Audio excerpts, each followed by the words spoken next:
The easiest way to humiliate a black mother in a private school office is not to say she does not belong. It is to question her paperwork, question the zip code, question the residency, question the form, question the signature, question the address in that sweet, polished tone people use when they want suspicion to sound responsible. Then, if enough people are watching, pretend you are just protecting standards. Monique Bennett had dealt with enough institutions to know that standards were often just prejudice wearing a blazer and holding a clipboard. So when the white mother in the admissions office looked at her enrollment packet, looked at her son, then looked back at Monique and said, "I'm sorry, but are you sure this is your actual address?" Monique did not react right away. She just closed her hand over the folder and thought, "You picked a very bad building to try that in." Before we get into it, tell me where you're watching from today. And if you enjoy stories about dignity, public reversals, and moments when paperwork destroys somebody's confidence in real time, subscribe and stay with me. St. Albans. Preparatory Academy stood behind wrought iron gates and old brick confidence, tall white columns, blue stone walkway, a chapel bell that rang on the hour, neatly clipped hedges, uniformed students who somehow always looked like they had stepped out of brochure lighting even when they were just heading to algebra. It was the kind of private school wealthy families described as rigorous, values-based, and community-centered. What they often meant was more specific, selective, expensive, connected. Used to a certain kind of parent walking through the front office and being assumed to belong before speaking. Monique Bennett was not interested in anybody's assumptions. She was 39, a black mother with the kind of composure that came from building a life carefully enough that no one else got to narrate it for her. She was a real estate attorney, precise in language, intolerant of sloppy authority, and very good at hearing the exact point where polite questions stopped being administrative and started becoming personal. Her son, Caleb, was 10 and brilliant in the quietly exhausting way some children are. He read above grade level, corrected science museum placards under his breath, and had developed an early and slightly alarming gift for asking adults follow-up questions they were not prepared to answer honestly. His public elementary school teacher had sat across from Monique 3 months earlier and said with visible care, "He's not just advanced, he's under-challenged." That was the beginning. St. Albans had the robotics lab, the small class sizes, the literature track Caleb would love, the scholarship support they had publicly advertised, and a middle-grade humanities program strong enough that Monique, despite everything she knew about such institutions, decided it was worth trying. Caleb tested in high, interviewed well, too well maybe. He had politely corrected one of the admissions panelists about the year of a historical treaty, and then apologized so sincerely that the apology almost qualified as strategy. He got in, partial merit scholarship, strong recommendation. Enrollment pending final residency verification and document completion. Normal, routine, expected. Monique completed every form on time. Tax documents, utility statement, proof of residence, birth certificate, emergency contacts. The deed copy because the school required ownership verification for district transport coordination. She lived in Briar Ridge. That mattered. Briar Ridge was one of the city's oldest and wealthiest neighborhoods, full of restored homes, old trees, and the sort of street names local people said with a little extra breath around them. Not because the houses were magic, because the money behind them had lasted long enough to become social atmosphere. Monique had bought her house there 6 years earlier after a difficult divorce and 3 relentless years of rebuilding every part of her life that needed rebuilding. She bought it alone, closed on it herself, negotiated the inspection credits herself, walked into that house with Caleb and 2 folding chairs before half the rooms even had curtains, and cried only once, in the kitchen where no one could see. The deed was in her name, only hers. That mattered too. Enrollment confirmation day fell on a bright Wednesday morning in August.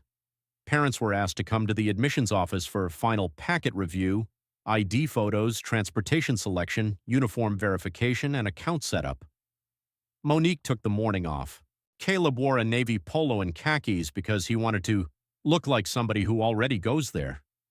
She wore a cream blouse, dark tailored trousers, and the exact expression she reserved for professional spaces where she suspected she might need all her patients before lunch. The admissions office sat just off the main administrative hall, all white trim, framed class photos, and donor plaques arranged like social proof. A receptionist directed them toward a row of upholstered chairs where 5 other families were already waiting.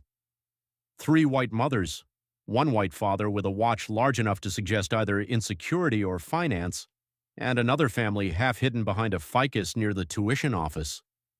Everything was running smoothly until the challenge arrived in the shape of Brooke Halston.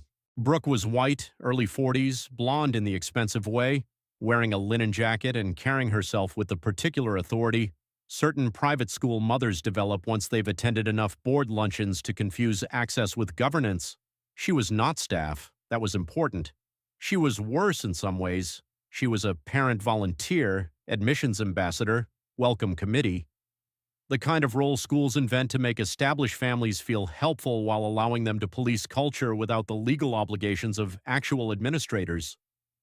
Brooke had already been too loud in the waiting room, chatting with the receptionist about faculty parking, uniforms, and some other parent who still doesn't understand how drop-off works here. She looked at everybody as she spoke, but not equally. Some people she smiled at, some she assessed. When Monique and Caleb checked in, Brooke's eyes moved from Caleb's face to Monique's shoes to the folder in her hand, and then stayed there 1 beat too long. Monique noticed. Of course she did. The enrollment officer, a young Latina staffer named Elena Ruiz, called families 1 by 1 into the inner office for document review.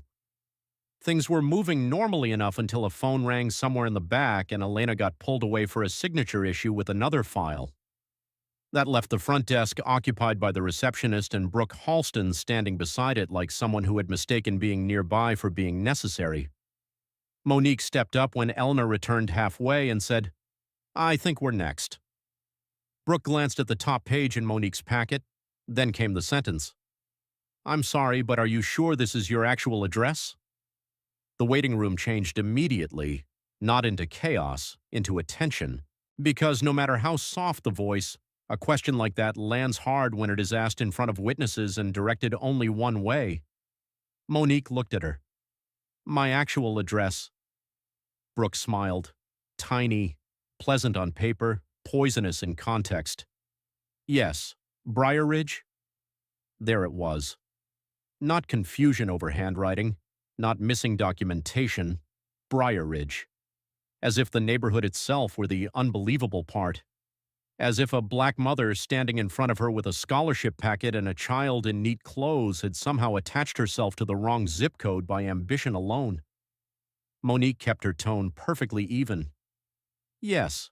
Brooke gave a little apologetic laugh. "Oh, I only asked because we've had some families use temporary addresses for admissions purposes, and St. Albans is very careful about that sort of thing." Very careful. That phrase again. Always so helpful when people want to accuse you without using a word they might later have to defend. Monique glanced at the receptionist, who looked uncomfortable enough to be innocent but not brave enough to be useful. Then she looked back at Brooke. "And what exactly made you think that applies to me?" Brooke blinked. Not because she was startled, because she hadn't expected the question back so directly. "I didn't say it did." "No," Monique said. "You implied it." A white father by the chairs looked down at his phone too quickly. One of the mothers stopped pretending to organize forms and simply listened. Brooke's smile tightened. "I'm just helping make sure everything is in order." Monique nodded once. "And what is your role here?" That did more damage than people realize. Not because the question was rude, because it forced Brooke to speak her authority aloud and expose how little of it was actually institutional. "I'm an admissions parent liaison." There it was. Not staff, not registrar, not enrollment officer, a volunteer with confidence and too much social permission. Monique said, "So you're not the person reviewing my documents?" Brooke lifted her chin slightly. "No, but I know the community." Beautiful, ugly, perfectly revealing, the community, not the paperwork, not the address field, not the records, the community. Caleb, standing beside his mother and understanding much more than children are ever supposed to understand this early, looked up at Brooke and then at Monique. Monique felt it. That small shift. The moment your child realizes the world has started testing whether your life is believable to strangers. That was what hardened her, not for herself, for him. She said, "Good for you." Brooke's expression cooled. "I don't think there's any reason to be defensive." There it was, the next move in the script: question, insinuate, then pathologize the response. Monique smiled, just a little. "I don't think there's any reason for a volunteer parent to challenge my address in a school office." The receptionist finally found enough of a spine to say, "Maybe Elena should handle the file." Maybe. How courageous. Brooke looked toward the back hall, clearly calculating whether she could still frame this as concern before actual staff returned. And then she made the mistake that finished her. She reached toward the top sheet of Monique's packet and said, "If I could just take a closer look at the deed copy." Monique moved the folder back before Brooke's fingers touched it. No drama, no yank, just refusal. "You could not." The waiting room went silent. Because boundaries, clearly drawn, embarrass people who are counting on social smoothness to get them over the line. Brooke flushed, slightly. Enough. "I was only trying to help." "No," Monique said. "You were trying to inspect me." That landed like it should. A mother near the chairs actually looked at Brooke with new interest now, the kind that says, "I suspected you were one of those, and thank you for confirming it before I had to guess." At that exact moment, Elena Ruiz returned from the back office carrying a stack of folders and immediately understood that the emotional weather in the room had changed. She looked from Brooke to Monique to the closed folder in Monique's hand. "Is everything okay?" Brooke answered first. "There was just a small question about address verification." Monique said, "No. There was a volunteer parent questioning whether I live where my documents say I live." Elena's whole face changed. Good, because she knew instantly what kind of institutional poison that was, not a clerical issue, a social one. Brooke tried to smooth it. "I only meant Briar Ridge is a—" Monique cut in, still perfectly calm. "Say the rest." Brooke went quiet, because there was no safe ending to that sentence, not in front of witnesses, not with the thing itself finally dragged into daylight. Elena stepped forward. "Mrs. Bennett, if you'll come with me, I can finish your enrollment now." "Better, but not enough." Monique didn't move. "Not until someone clarifies why a parent volunteer believes she has standing to challenge my residency in front of my son." The receptionist stared at her keyboard. The white father in the corner had fully given up, pretending not to hear. Caleb stood very still, his jaw tight in a way that made Monique both proud and furious at the same time. Before Elena could answer, another voice entered from the hallway. "What seems to be the issue?" Everyone turned. It was Martin Keller, the director of Enrollment. White, mid-50s, glasses, navy suit, administrative seriousness. The sort of school official who had spent enough years around donor families and scholarship committees to recognize, on site, the difference between a paperwork delay and a lawsuit trying to happen in loafers. Elena answered carefully. "There was a question raised about Mrs. Bennett's proof of address." Martin looked at Monique, then at Brooke, then at the folder in Monique's hand. "Raised by whom?" No one answered quickly enough. Again, answer enough. Monique said, "By your parent volunteer, who appears to have decided my address was less believable than my paperwork." Martin's eyes moved to Brooke, very slowly. Brooke tried one last performance of innocence. "I was only trying to protect the school." There it was, always the institution, never the insult. Martin said, "From what?" She opened her mouth, closed it. Good, because again, the plain language version would kill her. Protect the school from a black mother in Briar Ridge. No soft phrasing survives translation. Martin held out his hand to Monique. "May I see the documents?" She considered him for 1 second, then handed him the folder. He opened it. read the utility statement, read the tax bill, read the ID, then stopped at the deed copy, a proper copy, county recorded, stamped, her name, property legal description, Briar Ridge address clear as daylight. Martin looked up. Then, because some moments deserve public correction exactly where the harm happened, he read it aloud. Owner of record, Monique A. Bennett.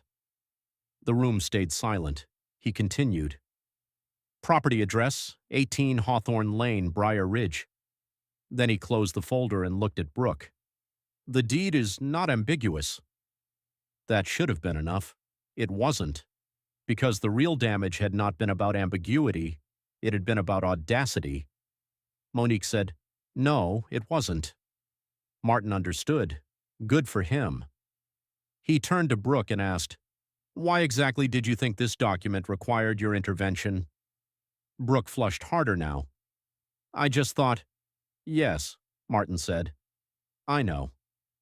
That was cleaner than a lecture, because he was not asking for her thought. He was naming the problem as thought itself. A different white mother in the waiting room, one of the quiet ones who had clearly seen too many little private school humiliations to stay innocent, said softly, That was inappropriate, very, and useful. Because prejudice gets nervous when its own audience starts using plain words. Martin handed the folder back to Monique. Mrs. Bennett, your file is complete, your residency is fully verified, and I apologize for this interaction. Better, not perfect. Better. Then he turned to Caleb, which mattered even more. Welcome to St. Albans, Caleb. Caleb nodded once, still serious. Thank you. Martin looked back at Brooke. I need to speak with you in my office, now. There are few sounds sweeter than quiet consequences in a room that expected you to absorb humiliation politely. Brooke's face hardened into the look people wear when they realize their social standing has finally introduced them to accountability, and they deeply resent the meeting. She tried one weak final line. I really was just trying to help maintain standards. Martin said, No, you were overstepping. And then he held the hall door open. She went. Of course she did. Not gracefully, but she went. The waiting room exhaled after she disappeared. Elena ushered Monique and Caleb into the enrollment office with a kind of careful respect that had not been there before. Not because she hadn't respected them already, because now she understood she needed to move differently if the school hoped to recover even a little dignity from what had just happened. She finished the forms, took Caleb's ID photo, explained the portal login, reviewed uniform vendors, said sorry twice more in 2 different ways. Monique accepted the information, not the comfort. That was the thing about these moments. People always want the injured person to help the institution feel restored once the facts come out, as if public correctness now should erase private insult then, but the child still heard it. The question still got asked. The mother still had to stand there and protect the legitimacy of her own address in front of strangers. After they finished, Caleb and Monique walked out through the main hall toward the parking lot. He was quiet until they got to the car. Then he asked, Did she think we were lying? Monique put her hand on the roof of the car and looked at him. Children always ask the truest version first. Yes, she said. He frowned. Why? There it was, the question every black parent dreads because no answer fits in a child-sized container without breaking something. Monique chose the truth, not all of it. Enough. Sometimes people think certain places belong to certain kinds of families, she said, and when they see someone they weren't expecting, they question the person instead of their own assumption. Caleb thought about that. Then he said, with the grave offense of a 10-year-old who has just discovered the world can be both stupid and rude at once, That's weird. Monique smiled, tired, proud, angry still. Yes, she said, it is. By the next week, St. Albans had quietly changed its parent volunteer policy for enrollment days. Volunteers were no longer permitted near document review. Residency questions had to be handled by staff only. Brooke Halston's name disappeared from the Welcome Committee page before the month ended. No public statement. Of course not. Private schools hate scandal more than they hate bias. but they hate documentation most of all. Monique still wrote the letter to the head of school, to the board diversity chair, to Martin Keller, not emotional, exact, date, time, language, witnesses, impact on a child, improper volunteer role confusion, need for process correction. She attached nothing. She did not need to. The deed had already done its work. The version most people would tell was simple. One private school parent challenged the black mom's address. Then the enrollment officer read the deed. She was proven right. But the truer version was this. A black mother brought her son to a prestigious school with complete paperwork and a life powerful enough to unsettle someone else's assumptions. A white volunteer parent saw a Briar Ridge address attached to the wrong body and treated suspicion like service. She questioned residency in front of a child because she thought community meant the right to decide who looked real enough for the neighborhood. And then the deed was read aloud in the same office where she tried to shrink that family, and the room had to sit still while property law corrected social imagination. That is what prejudice often looks like in elite education, not always outright exclusion.